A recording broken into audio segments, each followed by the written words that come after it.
आपने कभी सोचा है धोलेरा स्पेशल इन्वेस्टमेंट रीजन जो इंडिया का सबसे एम्बिशियस स्मार्ट सिटी प्रोजेक्ट है वो यही क्यों बनाया गया? आखिर इस खाली सेलाइन जमीन को ही क्यों चुना गया जब इंडिया के पास और भी बहुत सारे ऑप्शंस थे? इसका जवाब सिर्फ एक या दो रीजंस नहीं बल्कि एक केयरफुली प्लान्ड मास्टर स्ट्रोक है जिसमें इंफ्रास्ट्रक्चर, पॉलिटिक्स, जियोग्राफी, इकोनॉमी और टेक्नोलॉजी सब कुछ एक साथ आता है। तो चलिए इस पजल को तोड़ते हैं और समझते हैं कि धोलेरा एग्जैक्टली यहाँ पे बनाया ही क्यों जा रहा है। सबसे पहला रीजन है स्ट्रेटेजिक कॉरिडोर प्लेसमेंट। दोस्तों, धोलेरा का location Delhi Mumbai industrial corridor के बीच में आता है। दिल्ली मुंबई इंडस्ट्रियल कॉरिडोर के अलग अलग नोड्स है राजस्थान में, गुजरात में, महाराष्ट्र में, जहां पर इन नोड्स को डेवलप होना है एज मेगा इंडस्ट्रियल क्लस्टर्स और धोलेरा इसी रूट के अलाइनमेंट में आता है। ये कॉरिडोर इंडिया के सबसे बड़े इंडस्ट्रियल सुपर हाईवे की तरह बन रहा है जहाँ पे high speed freight trains, expressways और इंडस्ट्रियल हब्स साथ में जुड़ेंगे। धोलेरा को फेज 1 के इन्वेस्टमेंट रीजन में इंक्लूड किया गया है। इसका मतलब यहाँ लगने वाली फैक्ट्रीज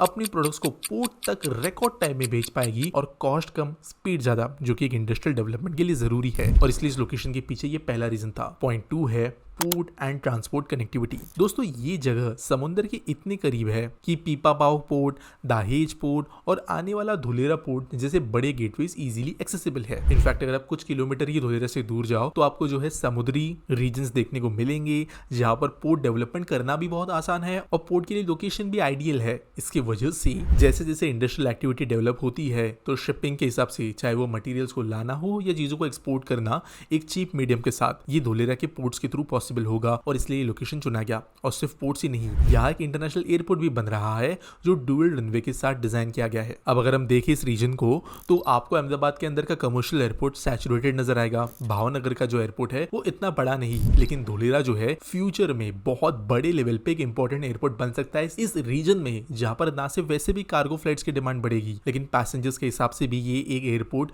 मिसिंग गैप को कंप्लीट करेगा और धोलेरा के ग्रोथ में मदद करेगा। ऊपर से expressway, freight rail, metro network का भी प्लान है, यानी लोकेशन से गुड्स और पैसेंजर्स दोनों हर डायरेक्शन में फास्ट मूव कर सकेंगे। पॉइंट 3 है लैंड एंड डेवलपमेंट फीजिबिलिटी। दोस्तों, लैंड अवेलेबिलिटी और एक्विजिशन ये देश के अंदर कई प्रोजेक्ट्स के लिए बहुत ही ज्यादा डिफिकल्ट पार्ट बनता है, लेकिन भल ये जो रीजन है जहाँ पे धोलेरा मौजूद है ये फ्लैट है, यानी समतल, बैरन है, यानी यहाँ पे ज्यादा खेती वगैरह नहीं होती और यहाँ पे खारी जमीन होने की वजह से पॉपुलेशन डेंसिटी बहुत कम है। इसकी वजह से यहाँ पर अगर आप डेवलपमेंट करते हो तो ज्यादा लोगों के डिस्प्लेसमेंट की जरूरत नहीं है। यहाँ पे बहुत लोगों के रोजगार को आप इफेक्ट नहीं करते। आप ऐसे जमीन को नहीं छेड़ रहे हो जो इकोलॉजिकली बहुत सेंसिटिव हो या वहां पे जो है बहुत ज्यादा नेचर डिस्ट्रक्शन आपको करना पड़े। और ये एक बहुत बड़ा पॉइंट है धोलेरा के पीछे के रीजन का। और ये ग्रीनफील्ड साइट है, यानी दूर दूर तक कोई मास डेवलपमेंट नहीं, जिसकी वजह से शहर को बिल्कुल स्क्रैच से मास्टर प्लान के साथ डिजाइन किया जा सकता है। Wide roads, underground utilities, drainage और ग्रीन जोन सब यहाँ पे ऑलरेडी प्लान में है और कई चीजें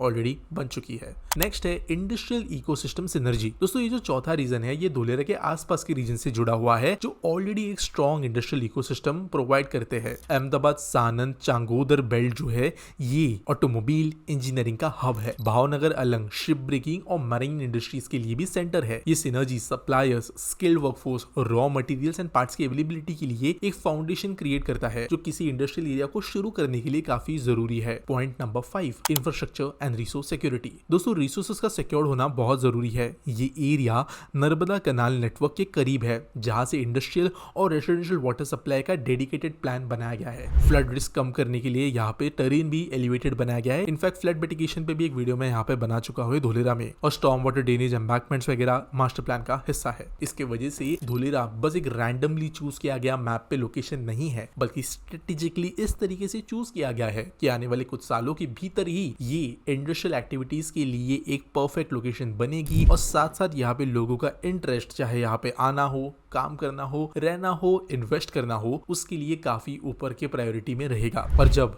आप इतने सारे इंफ्रास्ट्रक्चर और रिसोर्स एडवांटेजेस को एक जगह देखते हैं तो नेचुरली ये जगह इन्वेस्टर्स के लिए हॉटस्पॉट बन जाती है। लेकिन धोलेरा के लैंड डील सिंपल नहीं होते। सही प्लॉट चूज करना, लीगल पेपर वर्क क्लियर करना और फ्यूचर इंफ्रास्ट्रक्चर के अकॉर्डिंग लोकेशन फिक्स करना, ये काम एक्सपर्ट प्लानिंग का होता है। यही जगह है जहाँ नेस्टोरिया ग्रुप काम आता है। नेस्टोरिया ग्रुप धोलेरा रीजन में land acquisition, legal due diligence और वेरीफाइड प्लॉट लोकेशन में स्पेशलाइज करता है। अगर आप धोलेरा के ग्रोथ स्टोरी का हिस्सा बनना चाहते हो तो उनकी एक्सपर्ट टीम आपको fair pricing, hassle free documentation और स्ट्रेटेजिक लोकेशन प्रोवाइड करती है। आप स्क्रीन पे दिए गए नंबर से नेस्टोरिया ग्रुप के साथ कनेक्ट कर सकते हो और डिस्क्रिप्शन में भी ये नंबर दिया गया है ताकि आपकी इन्वेस्टमेंट सिर्फ सेफ नहीं बल्कि प्रॉफिटेबल भी रहे। बढ़ते हैं अगली पॉइंट्स की तरफ जो धोलेरा के लोकेशन को स्ट्रेटेजिक बनाते हैं। रीजन नंबर 6, गुजरात का गवर्नेंस मॉडल। दोस्तों गुजरात स्टेट जो इसका track record pro industrial policies, land reforms और इन्वेस्टर कॉन्फिडेंस का रहा है। धोलेरा को एक ग्लोबल ब्रांडिंग के साथ में बनाया गया। जैसे कि इंडिया के अंदर हम चाइना के शेंजन, चोंगचिंग शहरों की बात करते हैं, वैसे एक modern explore driven tech integrated city जो फॉरेन इन्वेस्टर्स को अट्रैक्ट करे, इस तरीके से धोलेरा को विजनाइज किया गया है। और ये एक सिमिलर स्क्रिप्ट है जो कि कुछ शहरों के अंदर दुनिया में सक्सेसफुली फॉलो हुई है और धोलेरा भी यहाँ पे अपने बाकी रीजंस के साथ में ये बेनिफिट भी ले आता है। नेक्स्ट जो है वो थोड़े सटल फैक्टर्स है। अभी जो रीजंस है छोटे हैं लेकिन पावरफुल पॉइंट्स का कॉम्बिनेशन है। इसकी लो लिटिगेशन रिस्क, क्योंकि ये एरिया स्पार्सली पॉपुलेटेड है। कोई भी अचानक से उठकर जो है यहाँ पे कोई कोर्ट केस वगैरह नहीं कर देगा किसी इंडस्ट्री पे या गवर्नमेंट पे, कोई लैंड रिलेटेड इशू के अंदर, कोई इंडस्ट्री रिलेटेड इशू के अंदर, क्योंकि यहाँ पे जनसंख्या बहुत कम है। और कई बार हमारे यहाँ पे बड़े बड़े प्रोजेक्ट्स, एयरपोर्ट, मेट्रोस तक जो है वो भी लिटिगेशन के चक्कर में डिले होती है। धोलेरा में रिस्क ना के बराबर है। क्लाइमेट रेजिलियंस प्लानिंग, कोस्टल होने के बावजूद cyclone hit high impact zones के बाहर धोलेरा है, जिसकी वजह से फ्यूचर में नेचुरल ट्रेजेडीज से भी धोलेरा प्रोटेक्टेड है। और जब ये चीजें मिलती है तो एक पायलट प्रोजेक्ट बनाने का भी बेसिस मिल जाता है दोस्तों, क्योंकि सब कुछ स्क्रैच से बन रहा है, कोई बीच में ज्यादा इंटरफेयर करने को नहीं। तो गवर्नमेंट जो है, चाहे वो इंटरनेट ऑफ थिंग्स हो, ग्रीन मोबिलिटी हो, इंटीग्रेटेड आईसीटी सिस्टम्स हो या कई दूसरी चीजें जो शायद हम मेन नए शहरों में इंप्लीमेंट ना कर सके, वो धोलेरा जैसे शहरों के अंदर इंप्लीमेंट किए जा सकते हैं और किए गए हैं, जिसके कारण यहाँ पे एक पायलट प्रोजेक्ट शोकेस करने का भी ये एक इंपॉर्टेंट रीजन बन जाता है। और जो न्यू एज इंडस्ट्रीज है उनके लिए इस तरीके के रीजन जरूरी है। तो अब जब कोई पूछे कि धोलेरा यहाँ क्यों बना, तो आप कॉन्फिडेंटली पूरे रीजंस बता सकते हो। तो अगर आप भी इस स्मार्ट सिटी का हिस्सा बनने के बारे में सोच रहे हो तो याद रखिए सही लोकेशन चुनना सबसे इंपॉर्टेंट है। और इसके लिए आप स्क्रीन पर दिए गए नंबर के साथ नेस्टोरिया ग्रुप से बात कर सकते हो, अपना प्लॉट सिक्योर कर सकते हो और अपने पोजीशन को सेट कर सकते हो सिटी में जो अगले कुछ सालों में आने वाले ग्रोथ के अंदर अपना डिब्बा भी जोड़ने के लिए।